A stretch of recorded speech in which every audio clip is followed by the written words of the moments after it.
The iconic Eiffel Tower in Paris was closed, as were most schools and many services in France on Thursday. Workers are protesting the government's plan to overhaul the pension system in a way that many feel would have them work more years for shrinking retirement payouts. Some are also demanding better working conditions and job security. Reforming the pensions was the last straw, since in the past few years we've been losing everything, whether it be unemployment benefits, job cuts in the public sector, the daily livelihood. President Emmanuel Macron wants to simplify France's pension system, which comprises more than 40 different plans with different benefit and retirement age.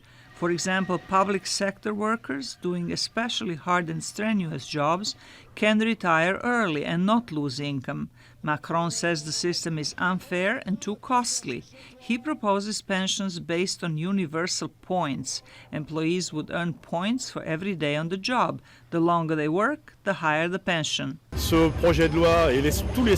Government wants to divide the people by stigmatizing the so-called privileged public sector. Well, the answer is in the street. The private sector, the public sector, everybody is here. The retired people are here, the young people are here. It shows that we are all concerned about this bad project and that we are all here to say we don't want it. Macron also wants to raise the minimum retirement age from 62 to 64, which would still be lower than in many other European countries.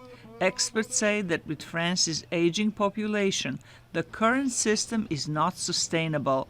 French Secretary of State for Transport, Jean-Baptiste Djebari, said negotiations with some unions are underway, but that the strikes may continue into the next week.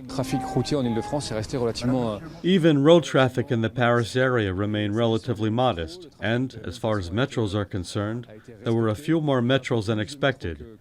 In particular, an additional line opened during peak hours, and tomorrow's traffic will be much the same as we have seen today. Macron's economic reforms have sparked a wave of opposition this year, from the Yellow Vest movement demanding improved living standards to more recent protests by police, firefighters, teachers, hospital workers and lawyers. Zlatica Hoke, VOA News, Washington.